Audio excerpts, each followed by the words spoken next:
Quero saudar a todos os irmãos com a graça e a paz do Senhor. Bom dia a todos.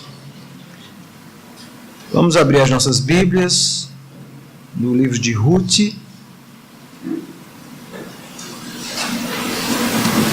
Nós começamos uma série na semana passada no livro de Ruth. Estamos ainda no capítulo 1. Semana passada nós vimos o prólogo.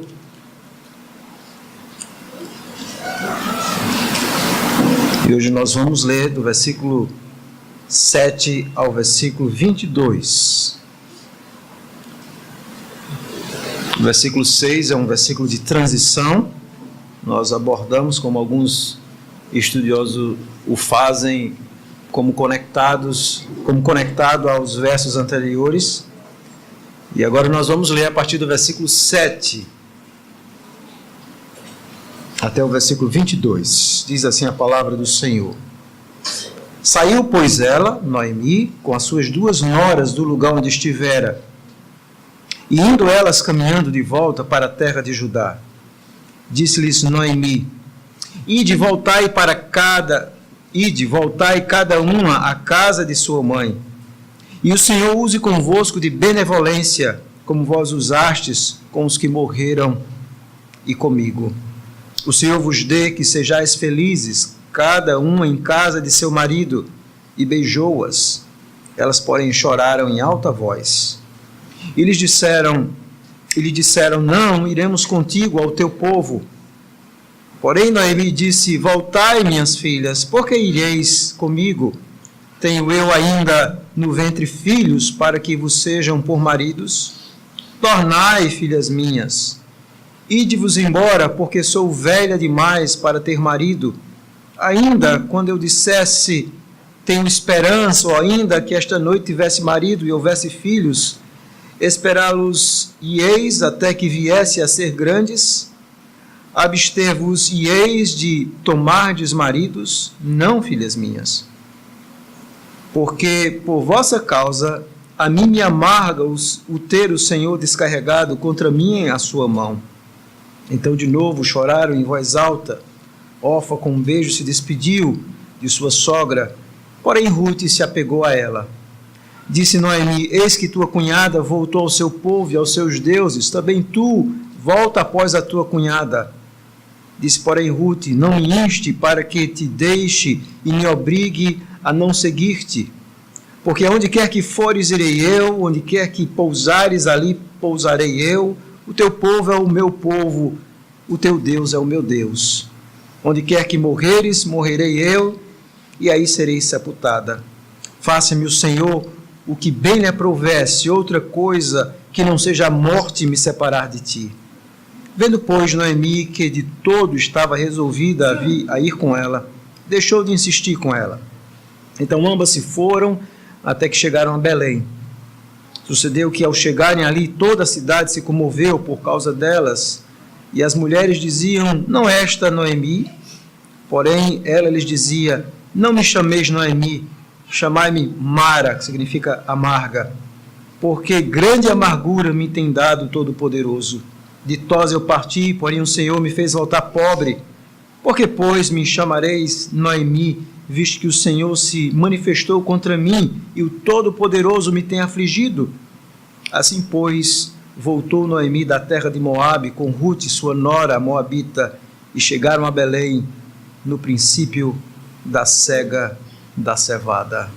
Amém. Mantenha a Bíblia aberta para acompanhar a exposição bíblica. Vamos orar, rogando a graça do Senhor sobre as nossas vidas. Senhor Deus e Pai, nós louvamos o Teu santo e bendito nome pela Tua palavra que nós acabamos de ler. Pedimos a graça do Senhor sobre nós, para que possamos entender e aplicar a Tua palavra em nossas vidas dessa manhã. Nós carecemos do Teu Espírito nesse momento, da Sua iluminação, da Sua direção e, acima de tudo, da Sua transformação. daquilo que Ele opera em nós pela palavra. E em nome de Jesus que nós oramos. Amém. Queridos irmãos, existem caminhos que não levam a lugar algum. Foi exatamente isso que nós vimos na semana passada. O caminho de uma família que não os levou a lugar algum. E esses caminhos que não levam a lugar algum são sempre caminhos de abismo. Usando uma linguagem contemporânea, caminhos que levam ao fundo do poço. Mas há uma boa notícia nessa manhã para todos nós. Há uma graça divina, maravilhosa, gloriosa, invisível, providencial, que nos arranca e nos tira desses abismos e desses momentos de fundo do poço. É exatamente isso que nós vemos acontecendo nessa história. A história de Ruth, como nós vimos na semana passada, é uma poderosa história sobre uma família que tomou um caminho que teve sérias e trágicas consequências em sua vida. Mas nesse caminho trágico, Deus, pela sua bondade pactual e providencial, apontou um caminho de graça. Busca aquela família. Então, se por um lado é um livro que fala de tragédia, é um livro que fala de graça. Ainda que a palavra não apareça de forma clara, graça, mas essa é a palavra que reverbera durante toda a história.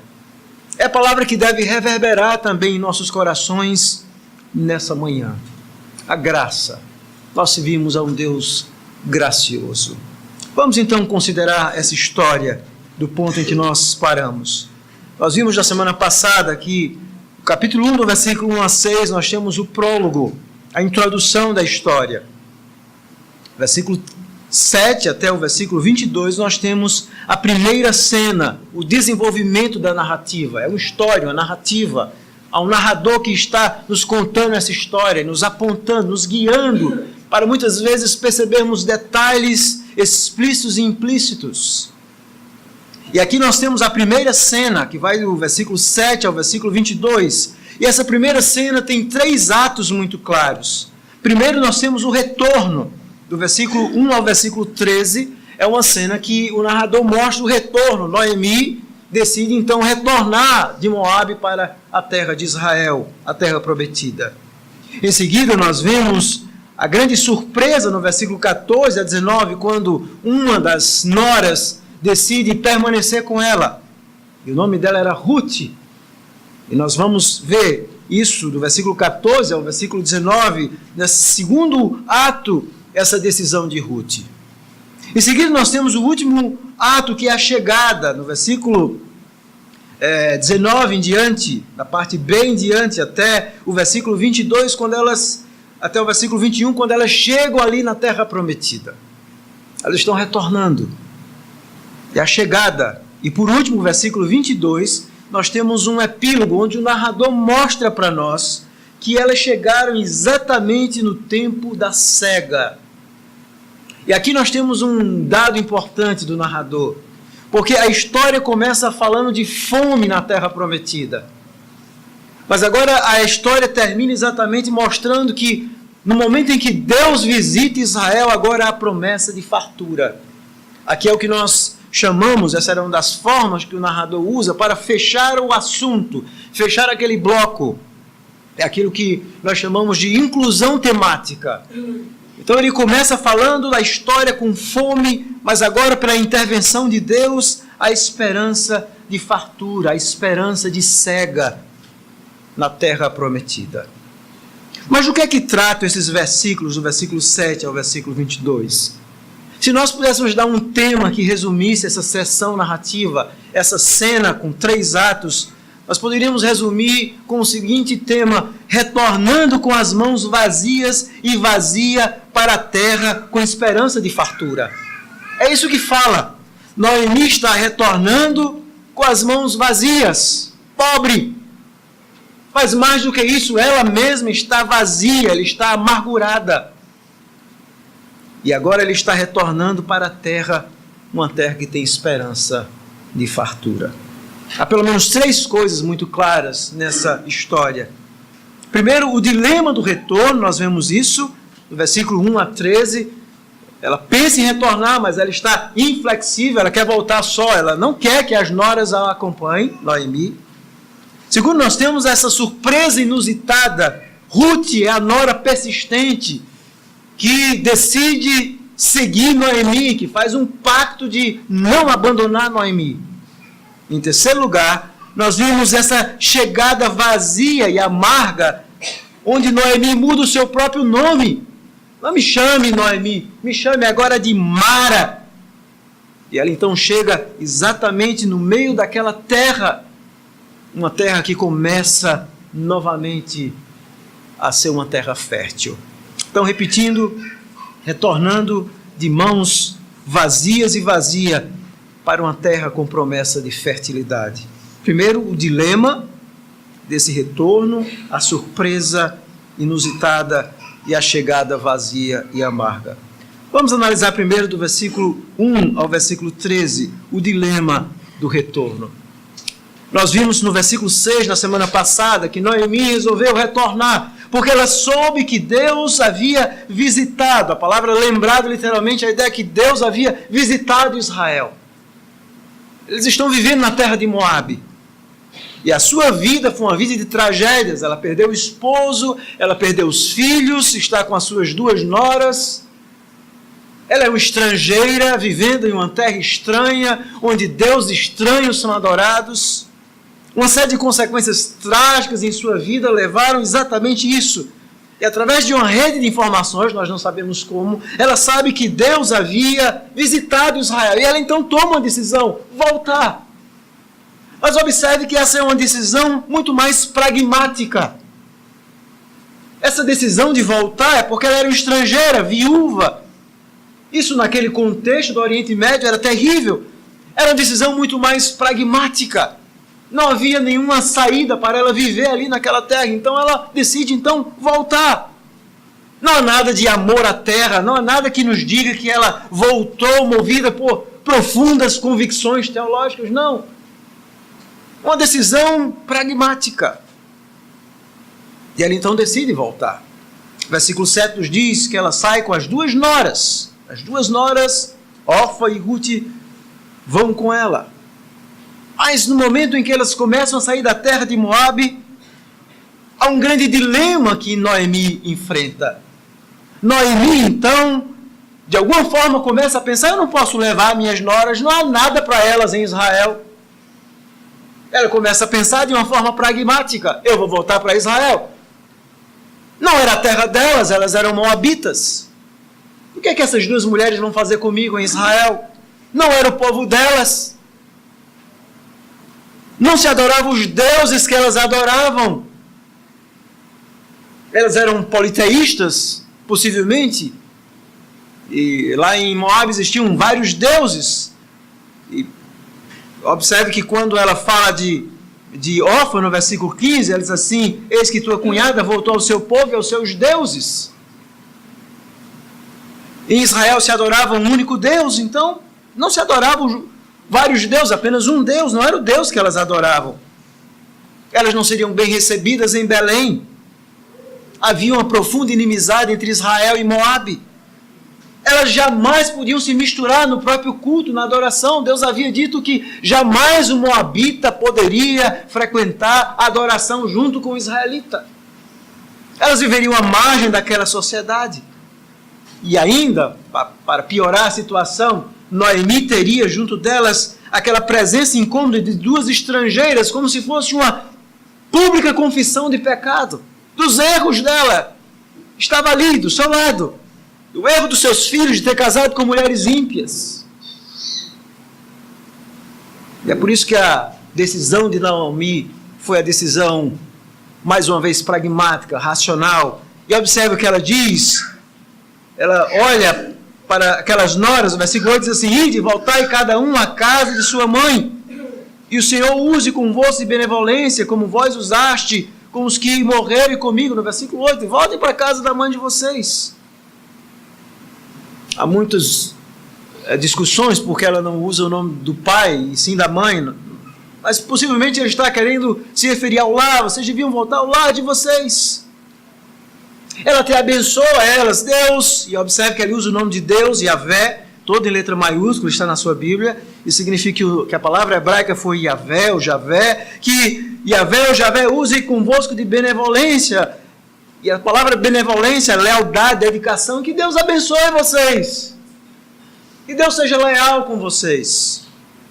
E ela então beija as suas noras, e elas, no versículo 9, diz que cada um de vocês encontre um marido, e ela então beija as noras, e elas choram em alta voz.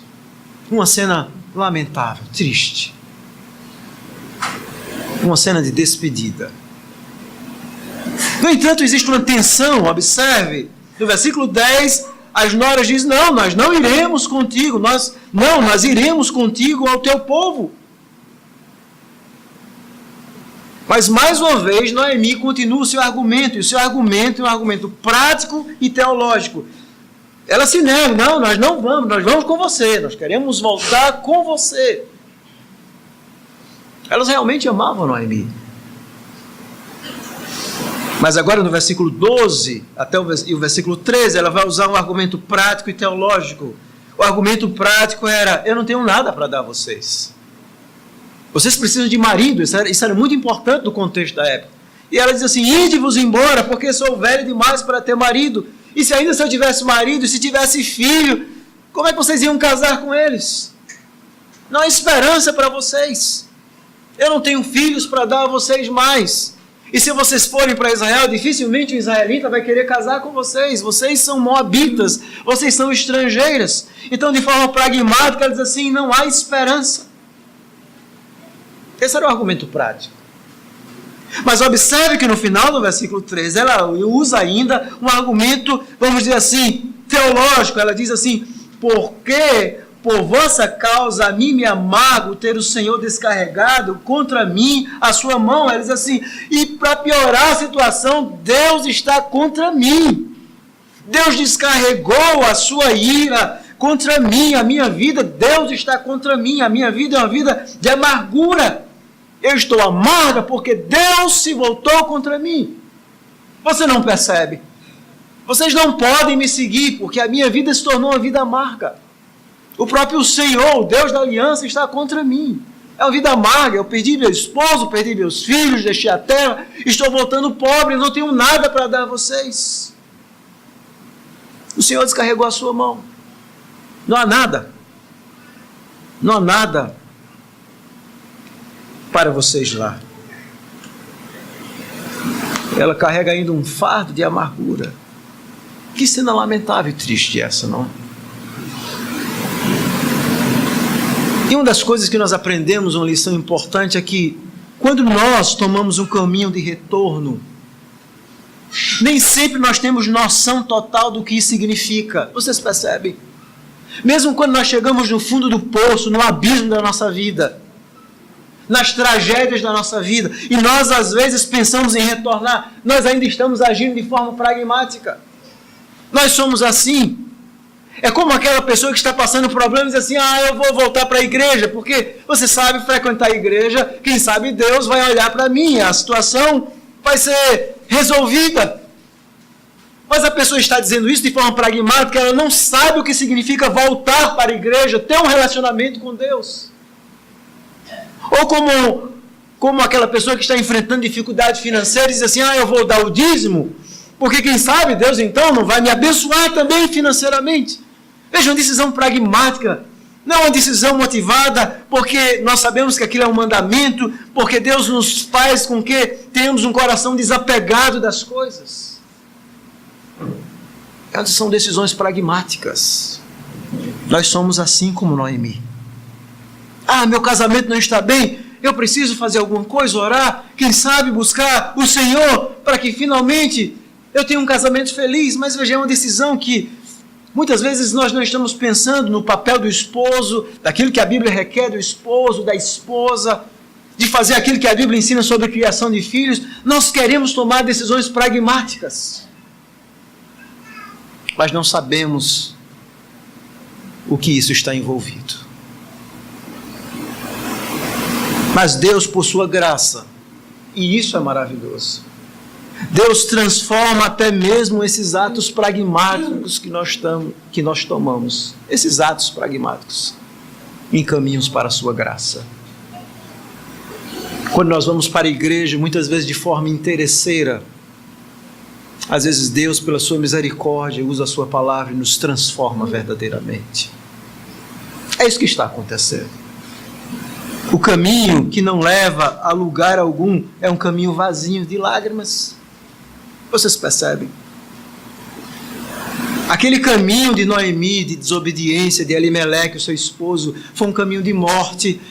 Ela chorou pelo seu esposo, chorou pelos seus filhos. Caminho difícil. Mas veja que o caminho de retorno não é um caminho fácil. O caminho de retorno, esse retorno pela graça, também é um caminho difícil. É um caminho de lágrimas. E foi exatamente isso que acontece nesse momento de despedida. Elas sentam ali e começam a chorar.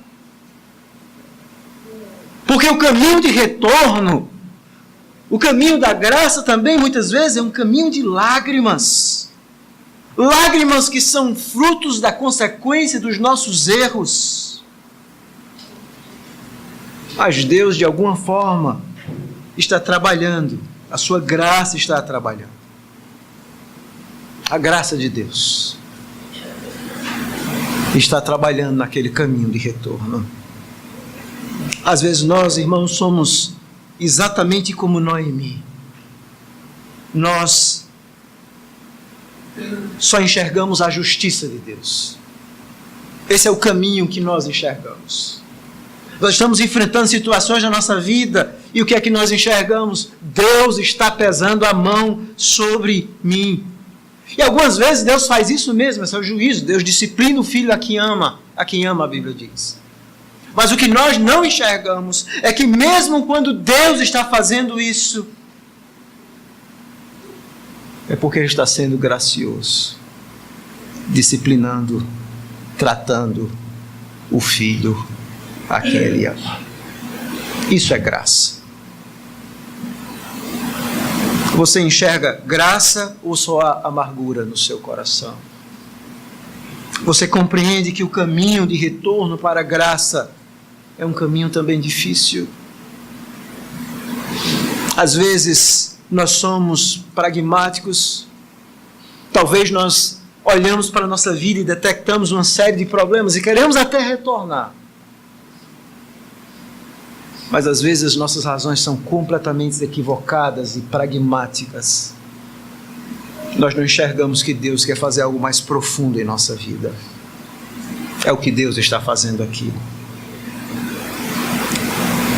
O segundo ponto dessa história, do versículo 14 a 19, é uma surpresa inusitada.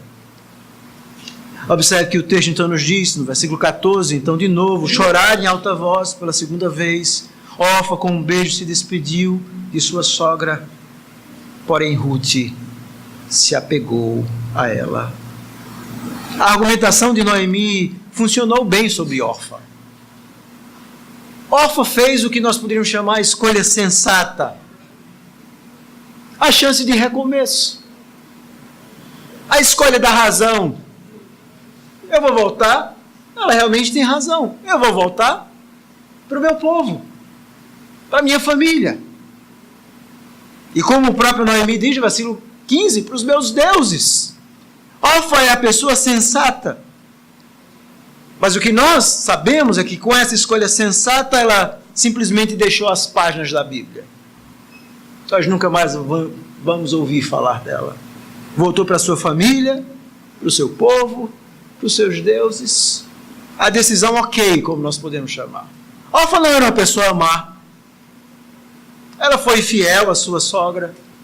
Foi fiel até onde deu, até que foi convencida com os argumentos de sua sogra, então resolveu voltar. A diferença de Ruth era que Ruth não era uma pessoa boa. Ruth era excelente. E o texto nos diz que Ruth então se apegou a ela. E essa palavra é interessante porque essa palavra hebraica que o autor usa aqui para se apegar é a mesma palavra que aparece em Gênesis capítulo 2, 24. quando nos diz, por isso deixa o homem, pai e mãe, se une à sua mulher e os dois se tornam uma só carne. É uma palavra que tem um contexto de um compromisso máximo, de lealdade pactual, de aliança. Ela se apegou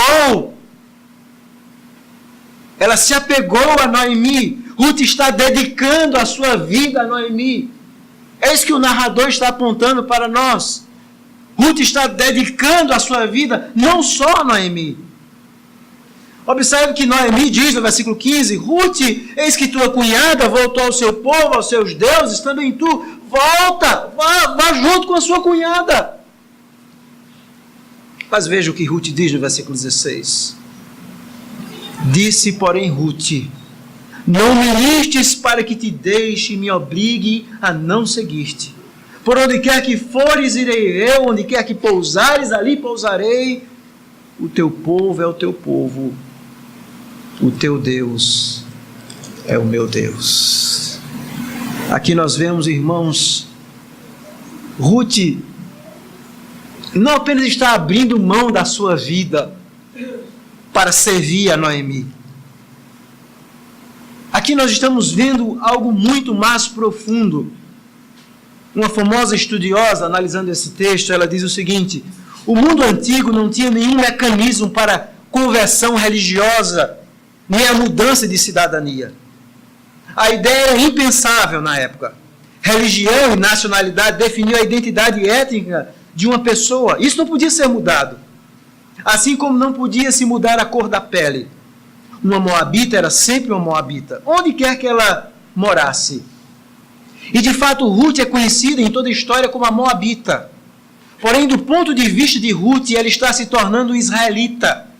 Ela está se juntando a Noemi, não apenas no nível familiar, privado, mas também no nível nacional. Algo profundo está acontecendo, vocês percebem? Naquele contexto da época, Ruth está dizendo, eu agora sou um israelita de coração. O que Ruth está fazendo aqui não é abrindo apenas mão da sua vida para servir a Noemi. Ela está abrindo mão dos seus deuses, da sua idolatria, para servir ao verdadeiro Deus, o Deus de Israel. E veja como ela fala desse Deus. O versículo 17, ela usa o nome de Deus, Yahvé, faça-me o Senhor o que bem lhe aprouver. Ela está falando o nome de Deus. Eu vou servir ao Deus verdadeiro. Aqui nós temos uma profunda mudança que acontece.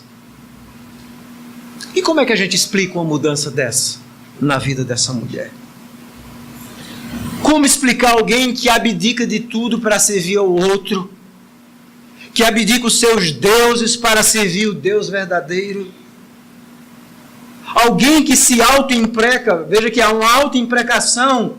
Ela diz, aqui no versículo, ela diz assim, versículo 17, faça-me o Senhor o que bem lhe aprouver, se outra coisa que não seja a morte me separar de ti. Ela está fazendo um juramento. Deus, faça o que quiser comigo, se eu te abandonar e deixar de servir o Deus que você serve. O que a gente chama isso? Não há outra palavra a não ser a graça da conversão. O ponto dessa história é que Ruth está se tornando um israelita. Está abrindo mão de tudo para servir a Deus e a Noemi. E isso a Bíblia tem uma outra palavra e outros textos. Uma conversão. Veja o contraste. Noemi diz assim no versículo 15, faça como a sua cunhada, volte para os seus deuses. A mim não parece uma boa evangelista. Mas Ruth diz, não, eu vou servir o teu Deus. Eu vou servir o teu Deus. Nós não sabemos o que Ruth sabia de Yahvé ou Javé, nós não sabemos, mas sabemos que ela sabia o suficiente para decidir servi-lo. Nós não sabemos quando Ruth tomou essa decisão, mas de alguma forma Deus estava trabalhando. E aquela decisão firme de Ruth levou Noemi, veja o versículo 18, então Noemi deixou de insistir com ela. Você percebe? O argumento dela venceu de Noemi. Porque era o argumento de alguém que queria verdadeiramente servir a Deus. Ela calou a boca de Noemi.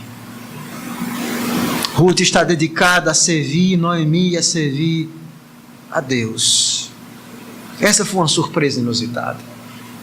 Noemi jamais esperava que através daquela moabita, que era uma amiga leal, mas que Deus estava transformando não em uma amiga leal, mas em uma crente verdadeira, que Deus ia usar para transformar Noemi. Ruth ia ser o instrumento da graça de Deus, para mostrar como Deus pega alguém, até um estrangeiro, uma moabita, e transforma alguém em uma verdadeira filha pactual e filha da aliança. É isso que nós estamos vendo aqui. Se nós pudéssemos olhar essa história na perspectiva do narrador, ele está nos mostrando como duas mulheres que foram colocadas em situações difíceis, na verdade 3, mas 2 que estão sob pressão, Ruth e Noemi. A pressão de deixar Noemi e voltar para a terra de Moabe.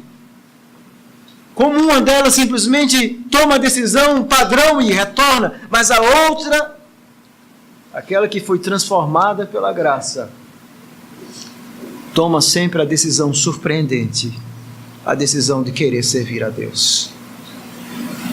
Vocês percebem? Nós também, na nossa vida, nós sempre somos colocados em situações decisivas. São aqueles momentos que nós podemos chamar momentos definidores, momentos que definem a nossa vida, define o que nós somos. Existe aquela decisão errada, como Noemi e Elimeleque tomaram, a decisão do pecado, a decisão para viver distante de Deus. Existe a decisão ok, aquela decisão de Orfa, de voltar. Bom, a decisão racional é essa, esse é o melhor caminho. Mas existe aquela decisão surpreendente, aquela decisão que ninguém espera, a decisão que é trabalhada em nosso coração pela graça de Deus, a decisão de servir a Deus e servir aos outros, a decisão onde nós deixamos de ser o centro da nossa vida para servir a Deus e outras pessoas. Isso é graça. Isso é graça. Quando nós aprendemos que nós nunca vamos encontrar nada em nós mesmos. Nós estamos vivendo na geração, talvez uma das mais egoístas da história. As pessoas pensam sempre em si. É por isso que nós vemos famílias destruídas, lares destruídos, vidas destruídas. O homem sempre coloca em si o seu eu. Mas a graça de Deus trabalha exatamente de outra forma. A graça de Deus nos mostra que nós nunca vamos encontrar significado em nós mesmos. Vocês percebem? Nós só vamos encontrar um significado para a vida fora de nós, em Deus. É como Agostinho dizia, famoso teólogo cristão, nós nunca vamos encontrar nada, o preenchimento em nós mesmos, a não ser em Deus mesmos. Nós somos sempre irrequietos. E a graça de Deus nos faz isso. Ela precisa nos ensinar a não viver para nós mesmos, mas viver para Deus e para servir. É o que Jesus diz: quem quiser me seguir, negue-se a si mesmo, tome a sua cruz e siga-me. Esse é o caminho da graça. É o caminho que o Senhor Jesus ensinou. E o melhor caminho é o caminho que Ruth escolheu: viver e servir ao Deus da aliança. Como mais à frente Boaz vai dizer que Ruth encontrou e buscou abrigo nas asas do Deus de Israel. Esse é o melhor lugar. É o lugar perto de Deus, é o lugar da segurança, é o lugar da certeza. Esse é o caminho da graça. Um caminho custoso. Ruth abandonou a sua família, vocês percebem? Ela nunca mais viu seus pais. Ela abandonou a sua terra, onde ela havia sido criada, e agora vai viver como estrangeira. E todas essas decisões difíceis foram motivadas por um único desejo: servir a Deus e servir a Noemi. Isso é graça. A graça precisa nos desprender das coisas desse mundo para nos ensinar a viver para os outros. Sabe qual é o nosso grande problema? E o grande problema das nossas vidas é que nós somos ensinados a que os outros nos sirvam. Nós queremos que o nosso esposo nos sirva, a nossa esposa nos sirva. E nós estamos sempre angustiados quando alguém não está nos servindo. O meu problema tem a ver com ele, porque ou ela não faz isso. Ou às vezes a relação entre pai e filha, ele não me serve. Ele não faz aquilo que eu esperava, ele não é a pessoa que eu esperava que ele fosse. Mas cristianismo não é ser servido, é servir. É o que Jesus nos diz. Quem é maior, o que está à mesa ou quem serve? Não é assim que Jesus pergunta aos discípulos quando eles estão discutindo quem entre eles era o maior? Jesus, quem é maior? O garçom ou o convidado que está à mesa? Mas eu sou como quem serve no meio de vós. Serviço. Essa é a manifestação mais contundente da graça. Servir a Deus e ao próximo. Em terceiro lugar, nós vemos então a chegada. Nós vemos a chegada. Observe que ambas então se foram até que chegaram a Belém. E sucedeu que ao chegarem toda a cidade se comoveu e diz: não é esta Noemi? Porém ela lhes dizia: não me chameis Noemi, chamai-me Mara, porque grande amargura me tem dado Todo-Poderoso. Ditosa eu parti, porém o Senhor me fez voltar pobre, pois me chamareis Noemi. A palavra Noemi significa agradável, visto que o Senhor se manifestou contra mim, o Todo-Poderoso me tem afligido. Aqui nós vemos a difícil chegada de Noemi, marcada pela vergonha, mas marcada, sobretudo, pela amargura. Ela é uma das pessoas que muda o seu nome. O nome dela era um nome bonito, Noemi, agradável. Mas a vida a tornou amarga. Não me chame Noemi, me chame Mara. Porque a minha vida é uma vida de amargura. E observe que ela usa um outro nome para Deus Todo-Poderoso. E esse termo hebraico é El Shaddai. 2 vezes. Tanto no versículo 20 como no versículo 21. O Todo-Poderoso. Porque grande amargura me tem dado o Todo-Poderoso. Versículo 20, versículo 21. O Senhor se manifestou contra mim e o Todo-Poderoso me tem afligido. A palavra El Shaddai significa o Deus Todo-Poderoso. Era usado para se referir a Deus como juiz soberano, aquele que dá vida, que dá morte. Ela diz: Deus usou o seu poder contra mim. E é por isso que eu estou assim amarga. Meu nome é o resultado do que Deus fez comigo. Eu sou uma pessoa amarga. Deus agiu contra mim. O Deus da aliança foi contra mim. Em última instância, ela está culpando a Deus por todas as decisões equivocadas que ela fez. Culpada é Deus. Morto o marido, filhos, pobreza. Eu saí ditosa e Deus me fez voltar assim, pobre, amarga. E o narrador termina com o versículo 22 assim: e era o tempo da cega. Era o tempo da cega. Veja, Noemi tomou muitas decisões erradas na vida. E como Noemi, nós também tomamos uma série de decisões erradas na nossa vida. Decisões que nos levam ao pecado, à frustração, à amargura. E nós muitas vezes seguimos exatamente esse caminho de Noemi, de nos vitimizarmos, dizer assim: a vida é uma desgraça, a minha vida é uma desgraça. E culpamos a Deus pelas nossas lágrimas. Ficamos cheios de amargura. E quando nós estamos cheios de amargura, nós falhamos em ver a bondade de Deus em meio a essa amargura.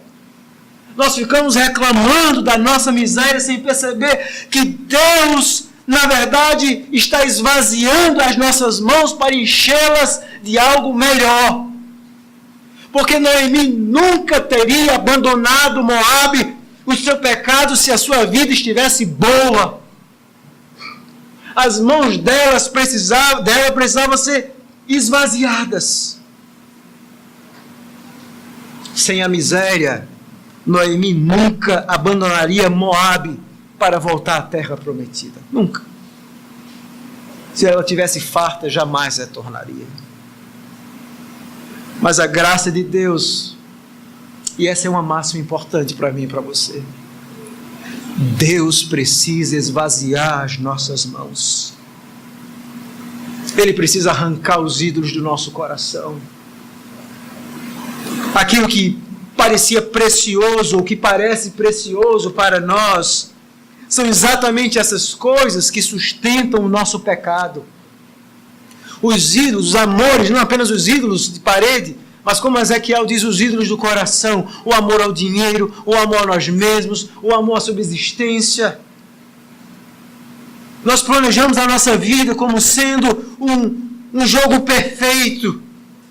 E Deus, em sua providência, precisa embaralhar, mexer, para começar a reconstruir. E às vezes, ao invés de ver isso como sendo graça de Deus, nós estamos nos enxergando apenas com atitude de amargura, de raiva.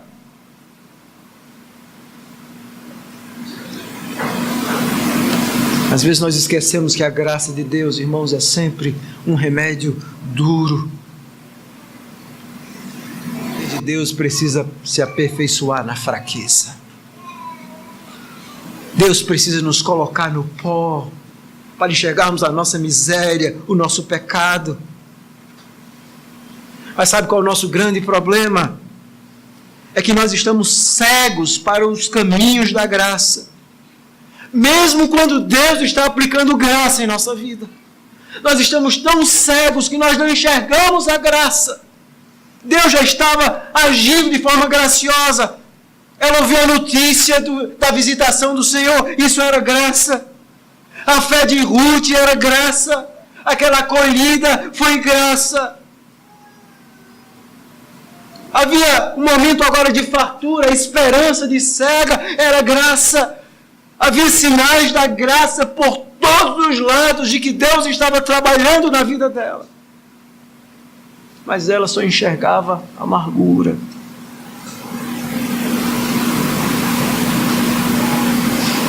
Às vezes a vida vai nos tornando assim. Talvez a vida tenha tornado você assim. Talvez você esteja passando por situações que, ao invés de buscar o arrependimento, de se voltar para o Senhor, você está culpando o Senhor, reclamando do Senhor. E às vezes nós encontramos pessoas que são cristãos, como eles se tornam amargos, como a vida os acaba, como eles entram em uma espiral de erros que por eles mesmos parece que eles jamais conseguem enxergar que Deus está, a cada domingo, quando eles estão na igreja, dando um caminho, oportunidades, ouvindo a mensagem, quando eles estão lendo a Bíblia, Deus está apontando graça o tempo inteiro. Mas eles não enxergam isso. Mas o caminho da graça é sempre o melhor, irmãos. Nem sempre é um caminho fácil. É um caminho de retorno, de surpresas, de exposição do que há no nosso coração, mas é um caminho que nos leva a um lugar certo, aos braços do Pai. E é esse caminho que nós temos que seguir. E o próprio Senhor Jesus diz: eu sou o caminho, a verdade e a vida, ninguém vê ao Pai senão por mim. Nós não podemos falar de graça sem falar do nosso Salvador, que escolheu também um caminho difícil, um caminho de renúncia, para dar a sua vida por pecadores como nós. Ele experimentou na cruz do Calvário a verdadeira dor e o verdadeiro sofrimento para que nós jamais experimentemos o desprazer eterno de Deus. Ele experimentou a amargura da cruz, o sofrimento. E hoje à noite, quando nós formos participar da ceia do Senhor, nós devemos nos lembrar disso. A ceia do Senhor nos lembra dessa graça gloriosa. O pão do seu corpo que foi moído em nosso lugar, o vinho, o seu sangue que foi derramado exatamente para abrir um caminho da graça. Um caminho que às vezes é difícil, mas que Deus vai tornando em uma avenida. Vai nos dando novas possibilidades, vai endireitando, vai reconstruindo a nossa história. Mas uma história muito melhor do que a história da vida do pecado. Esse é o caminho da graça. Esse é o caminho que eu e você, nós devemos seguir. Há uma frase no Talmud que diz: nós não vemos as coisas como elas são, mas como nós somos. É verdade. Às vezes nós não enxergamos as coisas como elas realmente são. Mas o que é que nós somos? E essas situações expõem o que nós somos. Às vezes eu escuto alguém dizendo: aquela pessoa, você viu, ela começou a enriquecer e ela então esqueceu de Deus porque o dinheiro mudou. O dinheiro não mudou, revelou o que estava no coração. É isso que ele faz. As situações revelam, expõem as tendências, as doenças da alma que nós temos, os ídolos que estão lá no nosso coração. E Deus precisa arrancá-los e esvaziá-los para preencher com Ele mesmo. Isso é a graça que nos aponta sempre para a cruz a cruz do Calvário. Esse é sempre o melhor caminho. Que Deus nos ajude, irmãos, a seguirmos por esse caminho, o caminho da graça. Vamos orar ao Senhor. Obrigado pela Tua palavra, Senhor Deus, que nos ensina, nos desafia e que nos aponta sempre para a esperança. Sempre a esperança. Quando nós sabemos que Tu és um Deus gracioso. Eu rogo que o Senhor tenha misericórdia da nossa vida. Eu não conheço a vida de ninguém aqui, mas o Senhor conhece. E a minha oração é que, assim como Ruth, nós possamos sempre escolher um caminho melhor. E possamos dizer nessa manhã em nosso coração: o Senhor será o meu Deus. Ajuda-nos a Te servir, Senhor, de uma forma que verdadeiramente Te agrada. Tem misericórdia daqueles que estão aqui nessa manhã que não têm servido ao Senhor, que estão nesse emaranhado de pecado, nesse caminho que não leva a lugar algum, caminho do abismo.